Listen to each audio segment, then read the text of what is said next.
Good morning and welcome back to my garden.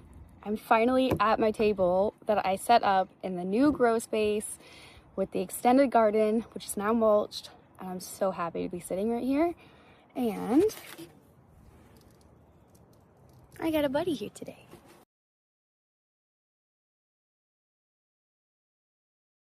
Okay, so today I want to talk about something that I deal with in my garden. I know other people definitely deal with in their gardens, especially when they're dealing with soil that they've held on to for multiple years, or they buy certain soil packs from a box store. There's a lot of different varieties, and that is hydrophobic soil. So what I have with me today, big truck.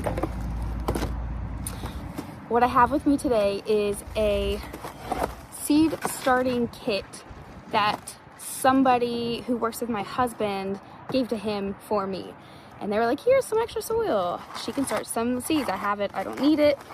And I will take anything that somebody has that is extra. And I love to use things that people haven't used before, or, you know, want me to test things out.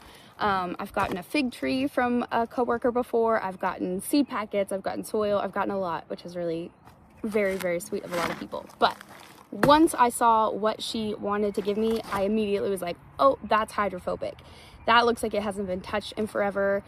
And I know for a fact that seed starting mixes tend to be really, really, really lightweight little particles, mostly peat moss and perlite, which is this white stuff in here.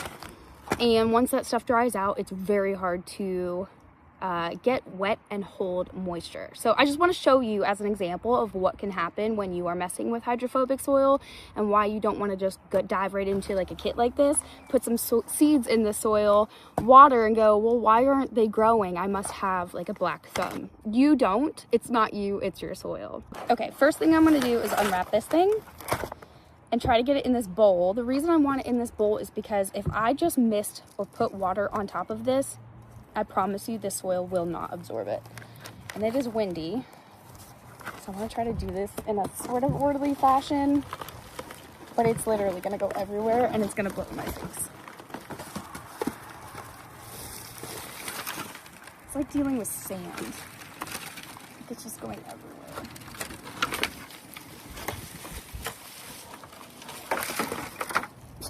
God. That was such a dramatic process. Oh my gosh, there's like fine pieces of that stuff everywhere. Anyways, I have my bowl. So what this looks like is really, really, you can just see it blowing in what is barely wind. It is windy out today, but there's no wind this moment, and it's like flying away. It's such small particles. So let me show you what happens when you put water on it. So you're like, hey, absorb water, let's do it. All right. First thing you're gonna see is all of that water is just simply pooling on top. Soil that is not hydrophobic, the water will start to go down. It will not pool like this. That's the first sign. See how it's rising? There's a big bubble. The water is trying to go down and find pockets because the water is heavier than soil should be. But it's creating pockets and lifting up completely dry soil. So again, if I move this out of the way, this water, it's literally a pool of water, the soil underneath is still completely dry. So I'm putting water in here and yet it's still dry. That is hydrophobic soil to its core. This is why when people say hydrophobic soil is really bad for a garden, especially when you're starting seeds indoors, if you're putting seeds into this and you think you're watering the top and the water isn't able to break through that top surface and get to a bottom layer, you're really just keeping your seeds and your soil completely dry, and your seeds will die because the roots will not be able to find any water or nutrients in your soil. I'm gonna add a little bit more water into my bowl. I'll show you in a second.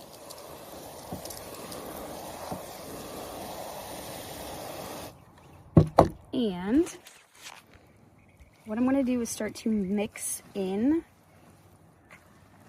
the water in the soil, trying to break through some of those layers that are keeping it from absorbing any water, the more contact the water gets with all of the layers of the soil, the more likely it is to start to absorb.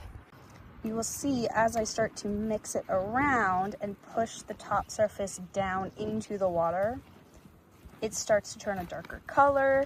It looks less like insanely dry soil and more like gunk. It's not what you really want out of soil. It's better than hydrophobic, but it definitely becomes mush. So the reason why I would never just rehydrate super hydrophobic soil is because it really becomes a thick mass.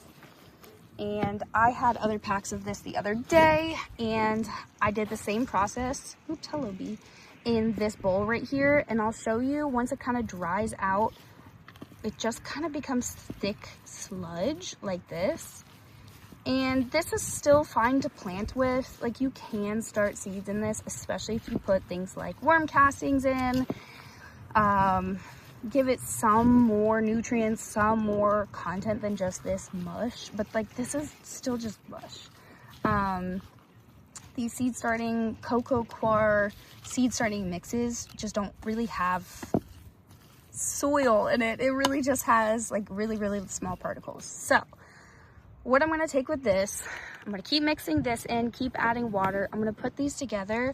What I'm going to do is put it in my wheelbarrow, add in a bag of soil, and this will just mix in with the potting mix, and it will just create a slightly fluffier potting mix. It will change it from potting seed or potting soil to potting soil / kind of like a lighter seed starting mix. So that's my game plan, and I'll show you that in a second. Hi, I have half a bag of potting mix down here. I'm gonna put my mix of the hydrophobic, now not so hydrophobic, potting mix from the other day here.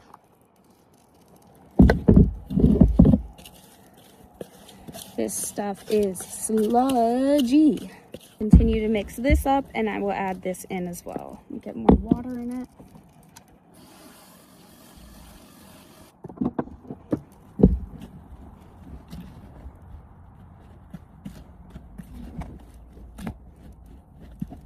This stuff is so dramatic, like it's so annoying to work with. Honestly, if I wasn't given so much of this stuff, I would just toss it. But I was given like 7 or 8 of those packs. I just can't throw out materials. I have a problem. I just can't let it go. All right, there's that. Keep spraying this down. All right, finally looks like I got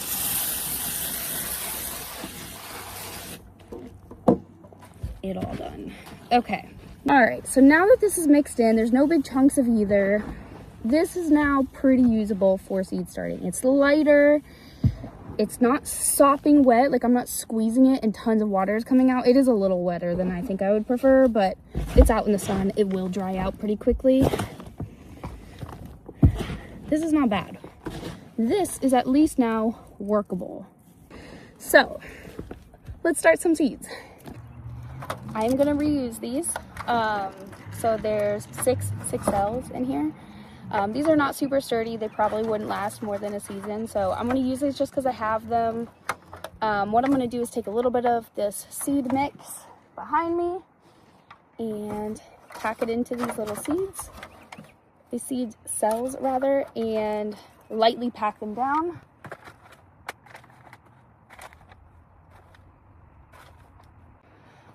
Okay, I'm back. 2 seed trays of this stuff. I'm just gonna make a little hole in each one. Let's start some seeds. I have nasturtium that I want to finish the pack of.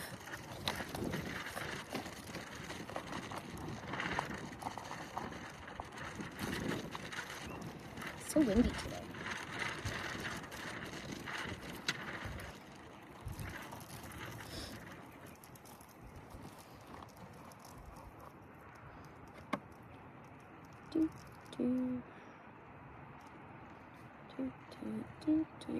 And we'll put 2 in 2 of them for good luck.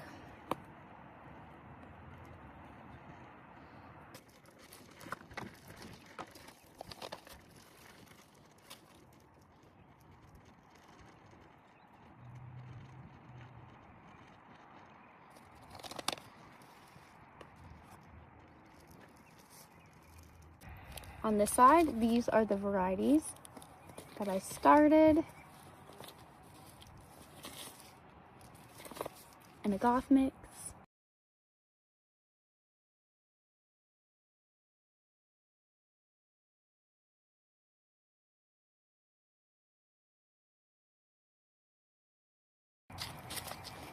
Varieties that I did, and this side are these.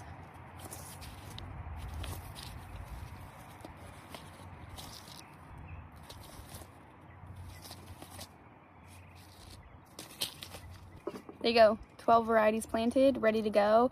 The soil was still quite wet, so I'm not even going to water these, at least today. Maybe this evening I'll come back out, spray them with a little bit of water, like a nice little mist, and then make sure that they don't dry out on the surface.